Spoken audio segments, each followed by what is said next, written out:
Have you ever felt the pull of the open road, or in this case, the open trail? Last year, we had an incredible conversation with our friends Mo and Erica at Raut Finder about their journey on the Camino de Santiago, walking from Portugal to Spain. Hearing their stories of slow travel, discovery, and the power of walking from one village to the next really stayed with us. We had left that interview inspired and dreaming of a pilgrimage of our own someday. And in this episode, we're excited to share our conversation with Lauren McFadden from Max Adventure. We'll talk about the heart behind their travel philosophy, what makes self-guided walking adventure so special, and what we can expect on our journey through Umbria this May. So lace up your walking shoes or just sit back and relax, and let's discover a new way to adventure.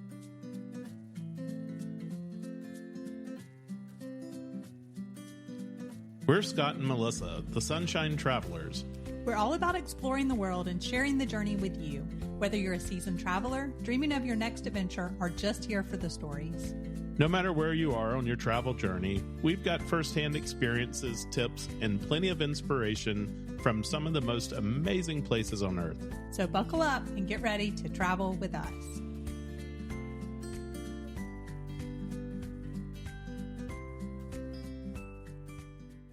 Well, before we dive in today's episode, we wanted to share kind of the backstory of how we even started talking about a walking tour.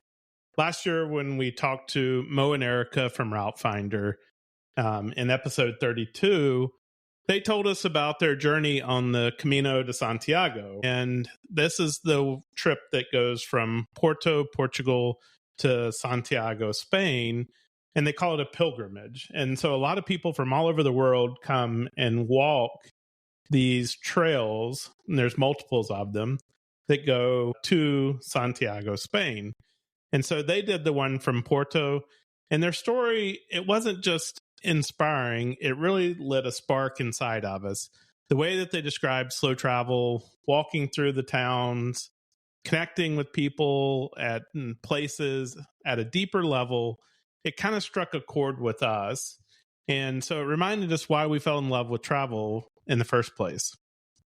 Yeah, that conversation really has stayed with us. And we've talked about that several times as well, just as we've thought about, planning travel and when do we think we can do something like this. And so as we continue talking about that and reading stories of other pilgrimages, because this is not the only one, right? There's lots of different kind of hiking and through walking that you can do all over the world, and really dreaming about when we might be able to do something similar. So while we do go to some pretty off the beaten path places at times, or at least seek those out when we visit other places, this felt like a bit of a stretch when it comes to doing a self-guiding walking tour in the way that we currently travel, right? Because there's a lot of planning and, where are you going to stay and what happens with your bags? Are you going to carry all your stuff with you?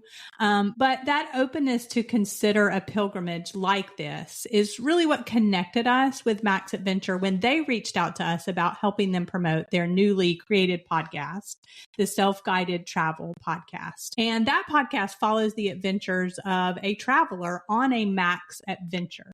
Today, we're going to have a conversation with Lauren McFadden from Max Adventure North America to tell us a little bit more about what they do and how to do pilgrimages like this, or even shorter type hikes. So we're going to jump right into the interview. Melissa and I are thrilled to extend this incredible invitation to you. Join us on a truly unforgettable group trip to Antarctica. This journey promises to be the adventure of a lifetime, and we can't imagine experiencing it without you. We'll be traveling on the luxurious Atlas Ocean voyages aboard the World Voyager, a smaller ship designed to bring us closer to the majestic landscapes and extraordinary wildlife of the region. The World Voyager is not just any ship, though. It boasts a reinforced hull for navigating icy waters, ensuring safety while allowing us to explore the stunning Antarctic terrain. Onboard amenities are designed for comfort and pleasure, featuring inviting lounges, a pool, a hot tub, and the spectacular Water's Edge observation area where heated seats and binoculars await as we watch for wildlife. Don't let this once-in-a-lifetime opportunity slip away. The cabins for 2026 voyages are filling up rapidly, and we would love for you to be a part of our adventure. Visit sunshinetravelers.com/group trip for all of the details, including pricing and how to reach out to us with any questions. Booking is easy. Just a deposit is required right now, with flexible payment options available up to 120 days before sailing. Imagine the breathtaking moments we'll share among glaciers, penguins, and endless horizons. We truly hope you can join us on this amazing journey. So today we're excited to have Lauren McFadden from Max Adventure North America join us on the podcast. Lauren, thanks for joining us. Hi, thank you for having me. Yeah, glad to have you here. So for our listeners that are unfamiliar with Max Adventure, can you kind of give us a quick overview of what it is that you do and what self-guided travel is?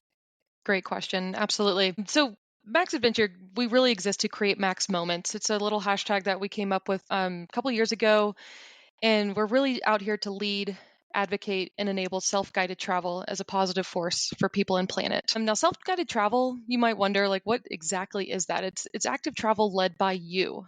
So we're going to plan out your entire adventure, but then you'll take the lead. So we handle all of your logistics, like hand-picked accommodations, luggage transfers, some taxi transfers if necessary, and of course provide you with our amazing award-winning app to use as your guidebook along the way.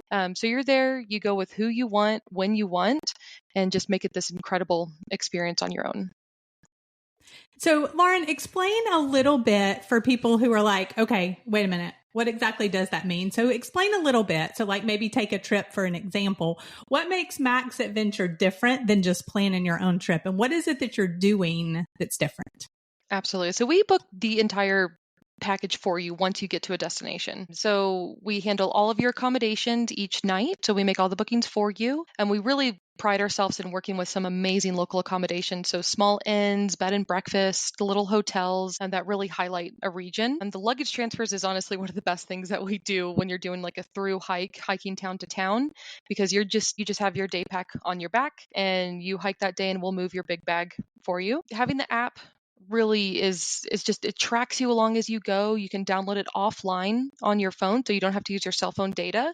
And it's basically, just it's your guide in your hand. So we do have 24/7 support while you're traveling, so you can always call us if you need anything. Majority of our trips do have cell phone service, but we're always there to help you. And you do have a specialist plan out everything for you, help you make sure you have all your questions answered before you get going. So then you're not sitting there shuffling through paperwork and maps and going app to app on your phone to try to sort out what you're doing that day. You can just focus on your Max trip and get by on your own 2 feet. So what makes the Max trip, I guess, like physically what you are doing, what makes that different from pretty much anything else that we see in the travel market? Absolutely. Most trips and tours that you think of are going to be guided, or they're going to be in like a small group that's traveling together on a bus and getting on and off together. We're fully independent. So you don't have a guide, you don't have a group that you're set going to dinner with every night. And so it's just fully independent travel. And most of it is going to be on your own 2 feet. So hiking town to town or cycling town to town. Now we do have some discovery tours and such that, you go by rail or bus, but for the most part, it is active travel and just getting by on your own. And we love what you said about it being like small bed and breakfast, small inns. We've got to do a little bit of that in Ireland and in Scotland, and it just makes a huge difference, for your trip. And then you're supporting somebody local, right? Exactly. I mean, I think that these big hotels, like they have their time and their place, but you're supporting, often it is a local family, in a very small local business. So I love that. Me too. Yeah, it makes you feel good at the end of the day, like who you're supporting and who you are there to make successful. So Lauren, what really inspired this model? What I would have never really thought of looking for someone to give me a guide other than maybe Rick Steves or something, right? Of traveling from town to town. So what really inspired this model? Great question. So our founder and CEO, Neil Lapping, started the company back in 2003. He had moved from South Africa to Scotland, where he met his wife and fell in love with it and hiking the West Highland Way, which is our first trip that we ever sold. So he was hiking that and would take small groups and kind of guide them along the way. But at one of the stops, there was this big tour bus and it came by and it stopped and all these people got off the bus, took some pictures, got back on the bus, and the bus continued on. And he just sat there and thought, this is not the way to travel. This is not the way to experience a region. And it's actually negatively impacting the community. So how can we do this the right way? So he started this brilliant idea, and it took off from there, from back in 2003 and in his small apartment in Glasgow. Well, that's great, because we actually said that recently. We were in Iceland, and, one of the ways to see parts of Iceland is through a guided tour. And you get on the bus and they take you to see the most common sites in Iceland. And for a lot of people, that's, how they're comfortable in traveling. But we said to ourselves, wow, they missed some of the greatest parts of these places because they didn't have time. They had 10, 15 minutes. They could get their picture, they could get back on the bus, and they had to go to the next place. Where, we hiked up along the canyons and climbed the stairs that went up to the top of these waterfalls. And we just had such a different experience.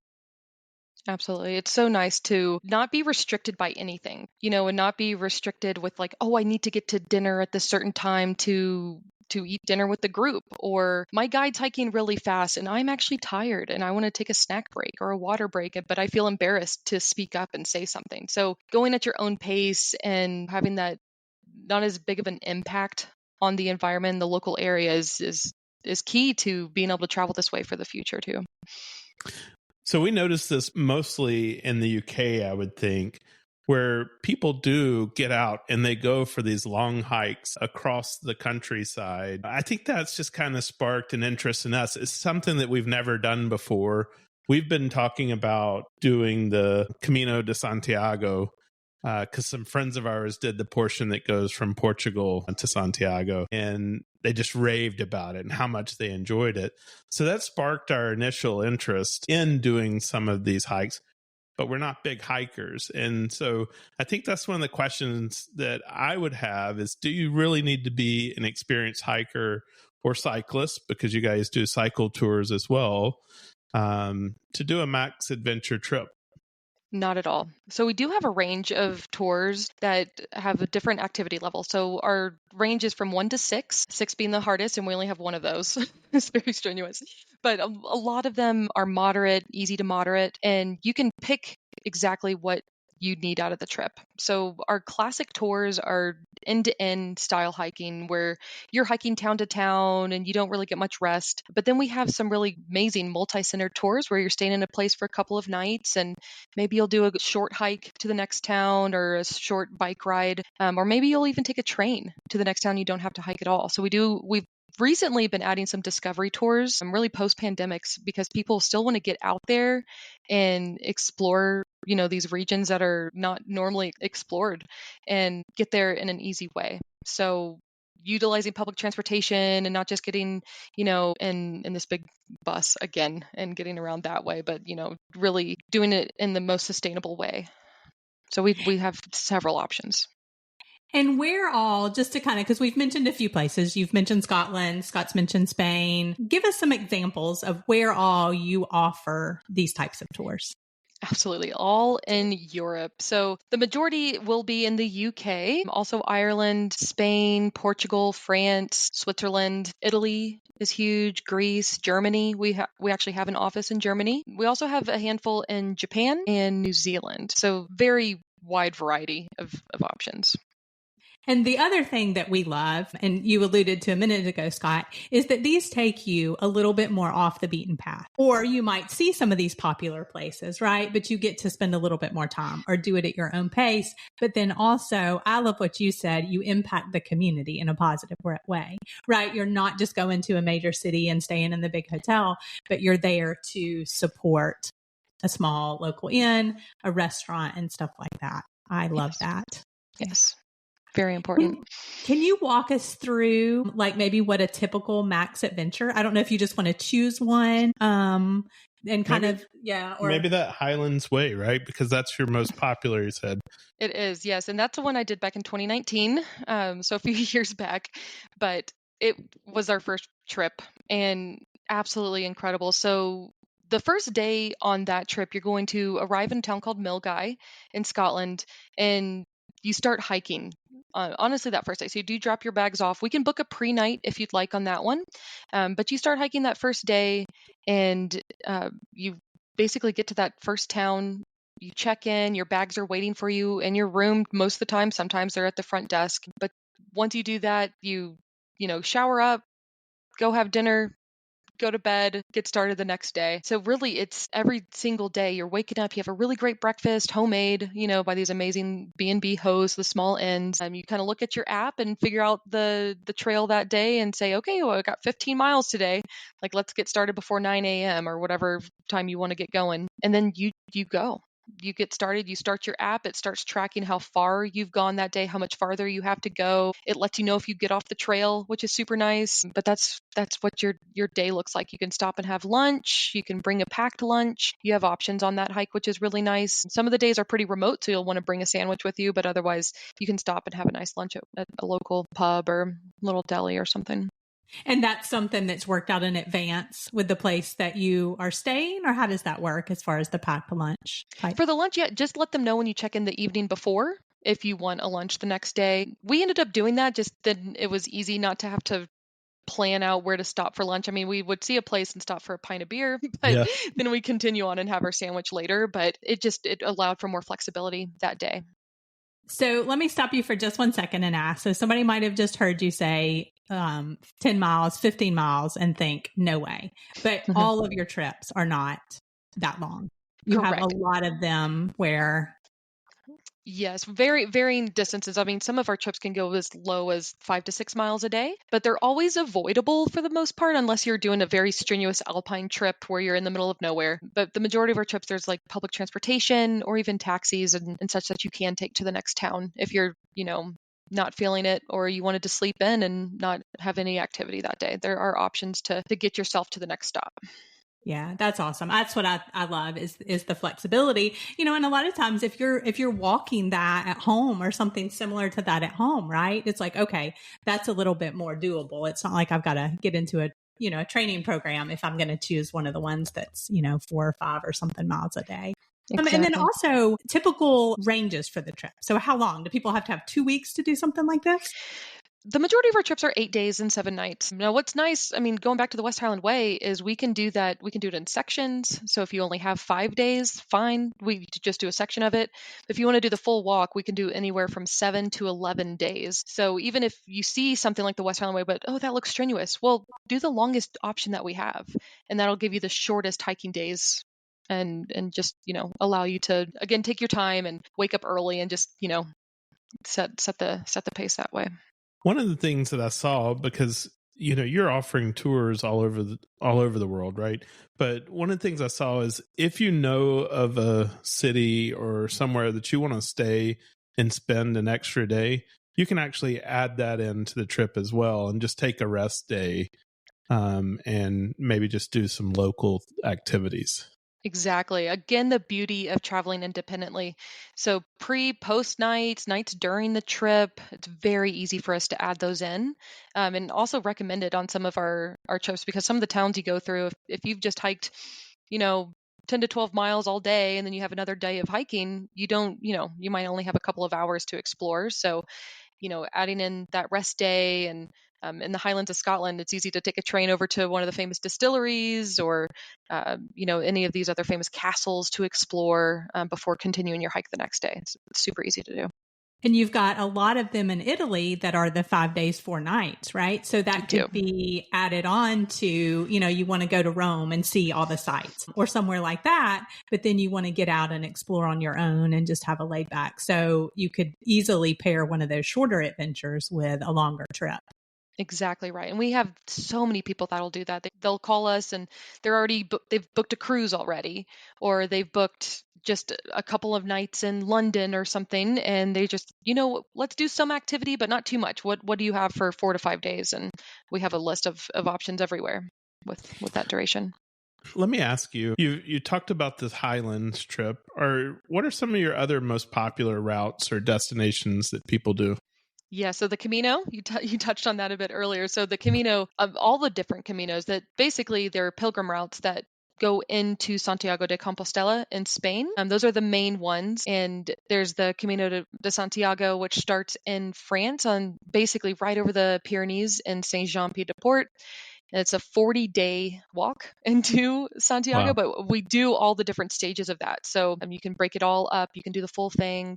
You can hike up from Portugal. You can hike northern Spain and start in, the foodie town of San Sebastian. There's so many different routes that we offer for the Camino. Very, very popular. And also the TMB. So the Tour de Mont Blanc is probably it's just an amazing trip, but it's either a 1 or 2 seller right now. It's amazing. The full trip is 12 days and you're hiking for 10 of those days. We do again in sections and short breaks and easier going, just like multi-center where you're staying in just 2 towns where you still explore the region, but have an easier going pace, or do the heck of a hike and make it the full 10 days. Those are definitely our top 3.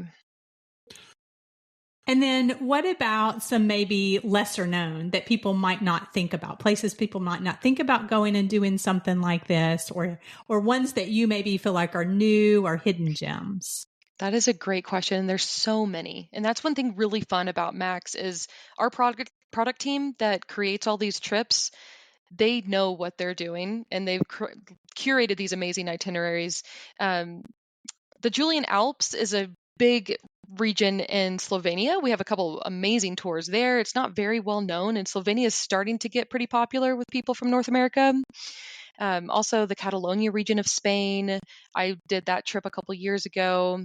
The Bavarian Alps in Germany. It wasn't very busy there. The hiking trails were basically dead when I was there last year. Really off the beaten path. It's really, really incredible. Some really unique walks in Japan that people think of Japan, they want to go to Tokyo and do like the big cities or maybe go skiing or snowboarding, but really incredible hiking and amazing local accommodations where you're staying on like the very traditional mats and having like the onsen experience and the hot springs and just really unique, amazing options. I think that would be a great pairing with a Japan trip, right? So that you can go see the cities, but then that would get you really the best of both worlds. I think that would be amazing. I heard just recently that the best day of the year to book a trip for Japan is April 22nd. Okay. Pay attention to that because we're trying to find a trip to Asia this fall, and we're taking our own advice. Usually we kind of have a destination in mind, and then we start looking for travel just because we're trying to create content. But this time we're taking our own advice and we're going to let the travel deal decide where we're going. Nice. So you've mentioned a couple that you have done, but do you have a personal favorite that like you've heard people talk about, or is it one that you have done? And then so that's question 1. And then question 2 is, where would you recommend would be a good one for somebody who's like, oh, maybe when I want to try this, but I'm not quite sure. Where would you point them? Good question. So my absolute favorite one was in Catalonia in Spain. So walking the Catalan coast, it was just incredible for so many different reasons. The food was amazing. The people were just the most kind people. There were language barriers, which made it even more fun at some of the local restaurants. And it was just really just unspeakable how amazing it was, that experience. The hiking, it wasn't very long, so I think our longest day was 10 miles. Just breathtaking. The scenery, like you'd hike on some small sections of beach and you take your boots off and walk in the water and wade in, and would bring our swimsuits one of the days and just take a dip before continuing on since the hiking wasn't very long. The little towns were so cute. It was really something special. So that was definitely my favorite. We love Spain. Yeah, we absolutely love it. Want to explore more. And like what you're talking about, right? We've done some of the cities, but to see some of the smaller places and the scenery, but the food is the best. So special. Yeah. And on that trip, there's a really neat stay at a local winery, and you stay in their guest house, and there's only 6 rooms, and you do a winery tour, and they're making you dinner. And I remember at breakfast on the first day, the chef came out and was talking to us and like, I hope you had a great sleep last night. And what do you like for dinner? And we're like, what do you mean? Like, do you just have a menu? And he was like, no, I'm going to go down to the market. Like, do you want fish? What kind of food would you like? We're like, well, just surprise us, see whatever's fresh. And he's like, are you sure? Yes, of course. And it was the most incredible dinner. They made this like whole fish for us, and just, it was like, where else do you get an experience like that? Right. Yeah, that's amazing. Sounds amazing. So Yeah. I want to hone in just for a minute on the travel or on the hikes, for example. So some people may be thinking 10 miles in a day of hiking. Okay, one day, fine, but you're going to do this over multiple days. But it's really not like if you think I'm just going to get up and I'm going to walk 10 miles. You're actually, this is your day. You're spending the whole day doing this. You're taking breaks in between. You're stopping in different places. Does 10 miles really feel like 10 miles when you're doing this trip? It does not.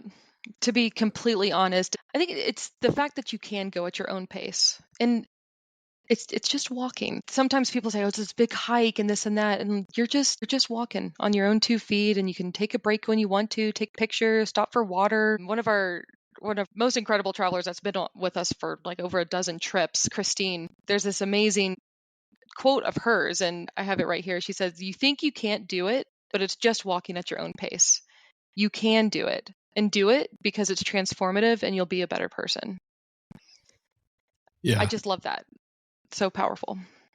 That is awesome. So for someone thinking about booking a trip, but maybe they're not sure if they're ready, maybe like Christine said, right? You're not sure you could do it. What would you say to convince them to just go ahead and take the leap and book this trip? Well, one thing is we definitely don't want to send somebody on a trip that they are not comfortable on. That's one of the biggest things with our team, is they want to make sure that you are physically capable of doing this. Of course, having a challenge here and there is great and all, but we don't want to send you on like the Tour de Mont Blanc if you are only comfortable hiking a few miles. So you'll get vetted for the right trip and ensured with our team that you'll be on the right itinerary for yourself and the right difficulty. Again, with having different length itineraries in certain regions, making sure that you're doing the right one. Now, that being said, the booking process, the busiest time to book travel is really at the beginning of the year, and that's when our trips really start to sell out. So if you're thinking of doing something right now and you're thinking, should I travel this year? Well, travel this year. Maybe do something easier going, maybe one of our lower mileage trips to really build yourself up. Do that this year, and then next year do something even more challenging, because it is a different way of travel.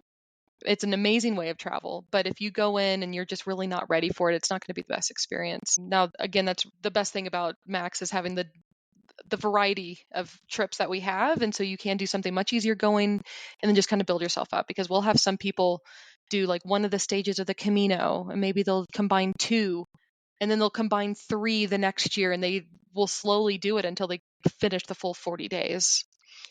And it's really, that's such a great idea. Fun. Yeah, that's an awesome idea too. Yeah. And so when people go, because you mentioned the 6 different levels, and you mentioned the shorter and longer trips. So if somebody's going and they say, okay, I want to dip my toes in this, what are they looking for when they go to maxadventure.com to maybe find some of those, okay, dip my toes in and get started? Good question. So I would honestly go with the type of trip.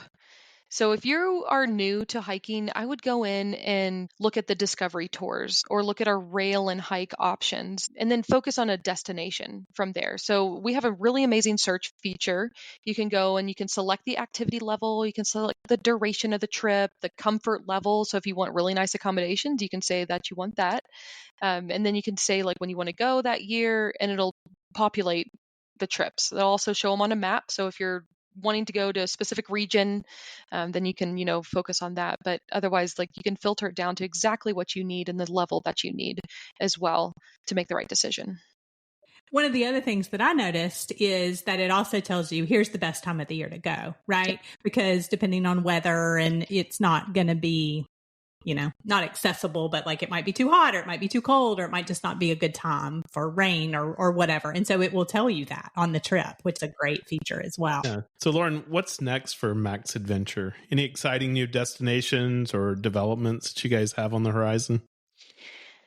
That is a great question. So we recently just got our B Corp certification, which is a really big deal. Again, the whole people and planet aspect of our business and sustainable travel. That's one of our big focuses right now. We have an amazing product team that just launched a handful of new trips in Italy. They just did a handful in England, and they just are kind of ticking countries off the list to make improvements, to develop new tours, and to develop different types of product for us. So again, I was kind of touching on like the discovery type tours before, but they're looking at different ways to do that. Like, again, is it train? Do we have them rent a car in certain regions? Like, what's the best way? But those experts on our product team are absolutely incredible with what they do, and they go to the destination, they hike the trails, they take the trains, they go to the accommodations and make sure that it all lines up perfectly, before we get people out and adventuring. So that's that whole team's purpose, is to find the next best thing, and also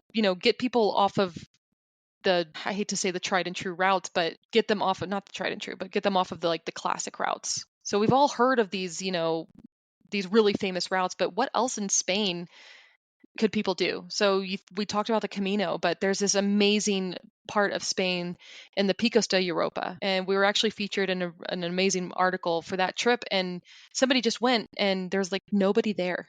Nobody knows about this part of Spain. And this was the coolest trip I've ever done. And it's now on my short list, but that's just one of the little things that we're really trying to educate people on, like, where else can you go to have this absolutely incredible life-altering experience?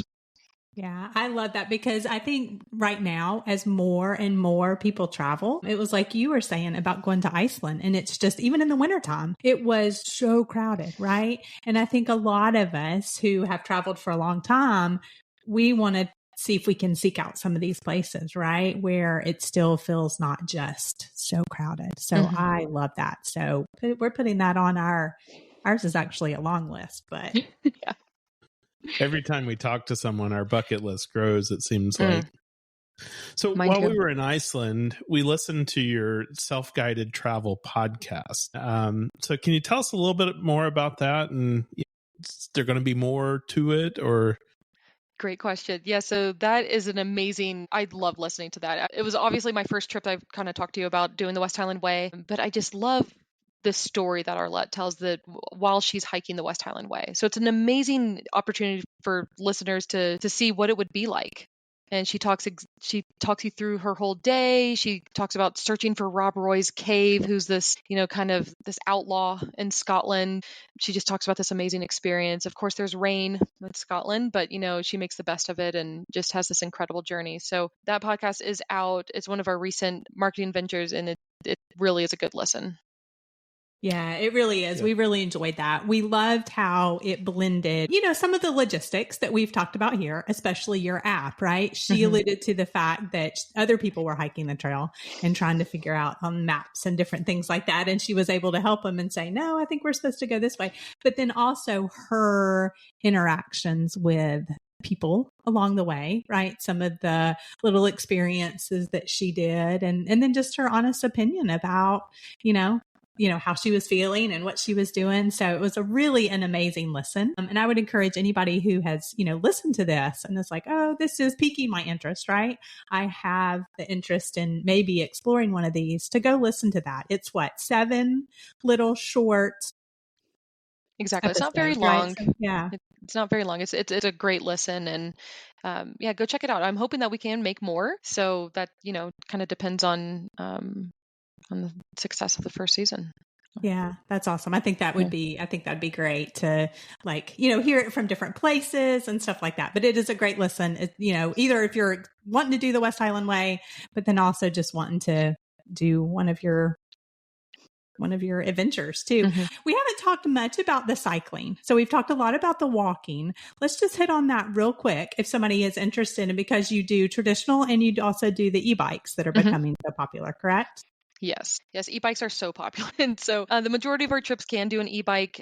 Basically, we do work with a local bike shop on all of our bike trips just to get the rentals and have all the logistics sorted that way. Most of them do have e-bikes nowadays because they are so popular. They're really fun. You can, charge your bike at your accommodation at night and everything. But basically, you can cover some more ground on a bike. Of course, you could do like triple the distance that you were compared to walking. It's really a fun way to go because there's these famous cycle paths. You're not on roads on some of our trips, which is really nice. So cycling down these river paths or just bike paths in general, and these just amazing little destinations and just covering more ground. And some of the days are not super long, so then you can get to town and by lunchtime and have the whole rest of your afternoon to explore. Now, some people get worried, like, what if I don't know how to change a flat tire? Or what if I don't know how to do this? We do have that 24/7 support. You can always call us. We can walk you through it. We have some amazing, amazing bike specialists on our team. But also, there's some really great classes like local REIs and local bike shops that you can go and learn how to change out the tube of a tire or redo the chain. Bikes are pretty simple machines, so if you have an interest in it, it's definitely a unique way to travel. I have yet to do one, and it's again on my short list. I like how you're like, my list is very long. I do have a very long list, but I have a pretty short list of what I want to do in the next couple of years, so that's one of them. Sounds good. What are the most popular bike trips that you have? Yes. So the Loire Valley in France, that is a very, very popular trip. We have some cycling in like the UK, and like the Cotswolds are a really nice place to cycle. And also in Puglia in Italy, like the heel of the boot in Italy, there's some really great cycling there as well. That's actually been kind of on our list for a while. I think that's been on our long list, but I think we definitely want to move that up, like you're saying, to the short list and prioritize something like that, because that just sounds like a lot of fun. Mm-hmm. Yeah, we had originally thought that touring through the Tuscany area and going to the wineries and all would be really fun and exciting, or maybe through France. But then I got to thinking, I was like, well, I don't know. I mean, you go to these wineries and now you got to get back on a bike and go. So maybe we need to pick somewhere that's not in a wine region or something like that. But I think there would be some... Or you could bike to the winery and stay at the winery. That's why we all need Max Adventure. That sounds like a good one. So, Lauren, where can listeners go and learn more about these tours? And then how would you go about starting to just have the conversation with you to see if one works out?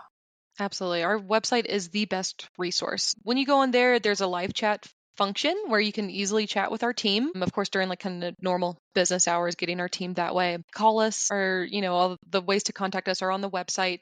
We have an amazing Facebook community as well. It's a little private group called the Max Adventure Community. And it's a really fun place. People go on there and they're asking for advice. They're asking or just sharing photos. Really, really fun thing. I try to go in there every single day just to have like a little brain break and see what people are doing and see the pictures they're taking and the Max moments that they're having.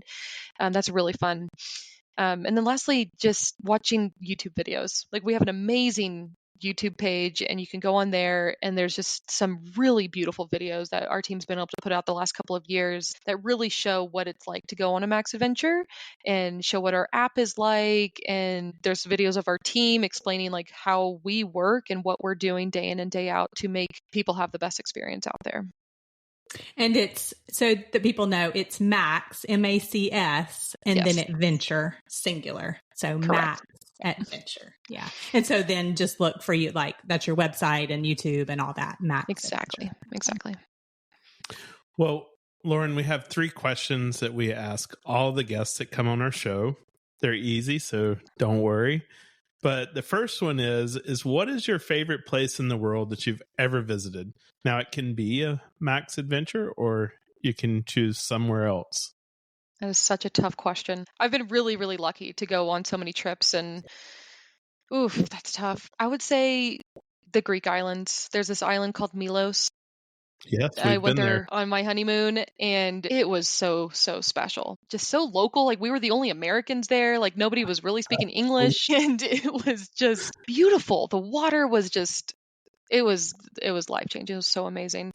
So amazing to, like, I don't know, just truly experience an authentic Greek island and see that. It was amazing. Yeah, sometimes I think we need to stop talking about Milos because it is so special. Might get popular. But we did Milos, Sifnos, and Paros on a trip, and it was wonderful. Yeah, I love that you said that it's your favorite. We talked to so many people who have traveled all over the world that have yet to visit Greece. And so I agree. It really is a special place, especially when you get a little bit more off the beaten path. Absolutely. So the next question is, what's the top place or places that are still on your travel bucket list? So places you haven't been yet. Japan, that would be a huge one. I'd love to go skiing in Japan. That's just been on my list for so long. Belize, I feel like I've kind of like missed I feel like a lot of people were going about like 10 years ago or so. And I still want to go. I haven't made it. And then lastly would be Slovenia. It just looks really, really incredible. And it's not really touched by tourism just yet. Just starting to build that infrastructure. So I want to get in before it gets too popular. And you said you guys have a hike there. We have two different hikes, an easier going one and a more difficult one. Yep. Okay. Good to know. Check that out. Yep. Well, and so then finally is, where are you going next? Yeah, so less than 30 days from now, I'll be going on another Max trip to Portugal. I'm hiking the Rota Vicentina, the Fisherman's Trail, which is just south of Lisbon on the coast. It looks absolutely amazing. It's one of our best sellers in Portugal, and it's one of the perks of working at Max is you get to go on one of our trips. So I'm going with one of my friends from college, and I cannot wait. I'm already like making restaurant reservations at some of these top places to eat and getting my hiking shoes ready, but it looks like a phenomenal. Well, you will fall in love. Have you been to Portugal before? I have not. No, you will fall in love. So make sure you give yourself about a month. Okay, wish. Oh my gosh. Yeah, because you're not going to want to come back. Oh. So just curious, how long is that? How long is that hike? That trip is a 7-day, 6-night trip. Yeah, awesome. Yeah, and the food is so good in Portugal. Oh, I can't. Their own thing. So we'll have a great trip. Yeah, Lauren, thanks for coming on the show. I think we'd love to have you back after you do that hike in Portugal to come tell us all about it. I can do that. Wonderful. Thank you very much. Thank you, guys.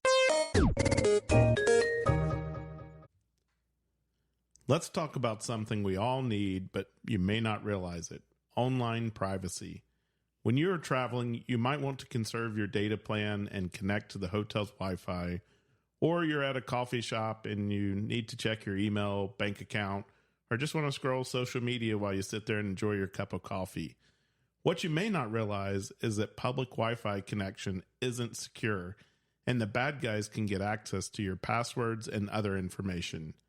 You need to install ExpressVPN, or Virtual Private Network. When you use ExpressVPN, your internet traffic goes through an encrypted tunnel that no one can see into, including hackers, governments, and your internet service provider. So now you can log in, scroll, and stream without worrying about the bad guys snatching your private information.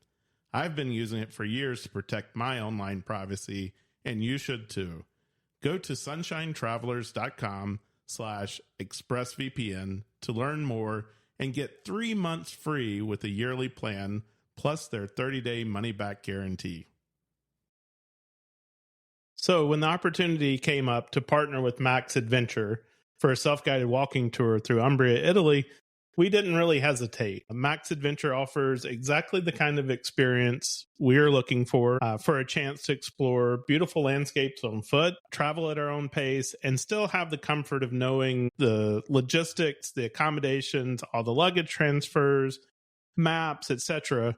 They're all taken care of. And it's a freedom with support, I think. It's how you would kind of explain that. So this May, we're going to head to Italy to experience one of their walking adventures for ourselves. We're going to start in the charming hilltop town of Montefalco and then walk to Bavagna, Spello, and finally end our journey. Sorry if I mispronounce any of those. Probably so. Hopefully I will learn while we are there. And finally, we'll end our journey in the historic city of Assisi. So it's one of Max Adventure's shorter itineraries. We wanted something that we could fit into, some other travel that we already had, which is a great way to look at some of these as well. If you don't want to do your whole trip, your whole vacation to be a tour. And so for us, it's the perfect way for us to dip our toes into this world of self-guided adventure travel and a chance for us to slow down and wander through the vineyards and the olive groves and just enjoy the rhythm of walking from one place to the next. It's 5 days and 4 nights is what we'll be doing. So over the next few weeks, we're going to be sharing more information about this trip. And then in May, we'll have updates from the trail, including photos and stories and reflections from the road. So make sure that you are following us on social media and be sure to subscribe so that you don't miss these episodes. Also go and subscribe to our newsletter as well. We have that on our website, So Sunshine Travelers, and you get our free packing guide. So we'll tell some stories there that we do that every week anyway, that we don't always tell on the podcast and on social media as well. So we would love to have you right there with us step by step.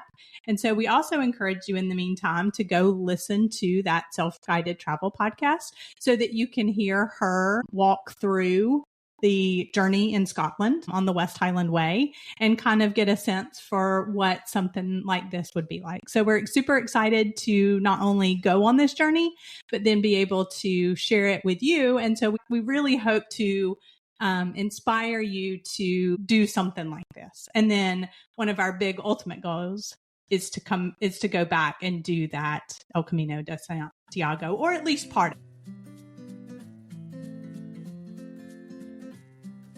We hope you enjoyed that conversation as much as we did. Hearing more about the heart behind Mac's adventure has only added to our excitement for the journey ahead. Have you ever done a self-guided walking adventure or a pilgrimage like the Camino? If so, we'd love to hear about it. Email me, scott@sunshinetravelers.com, and tell me where you've been and what else we should be considering. The world is full of sunshine and surprises. Make 2025 the year that you explore beyond the familiar. That's a wrap on this episode. We hope it gave you some inspiration for your next adventure. If you enjoyed the show, we'd love for you to leave us a 5-star review on your favorite podcast platform. It helps others find us and keeps the travel conversations going. Don't forget to follow or subscribe so you never miss a new episode. And come hang out with us on Instagram or Facebook at Sunshine Travelers Podcast. That's Travelers with 1 L. Most importantly, share this episode with a friend. You never know, they just might become your next great travel companion.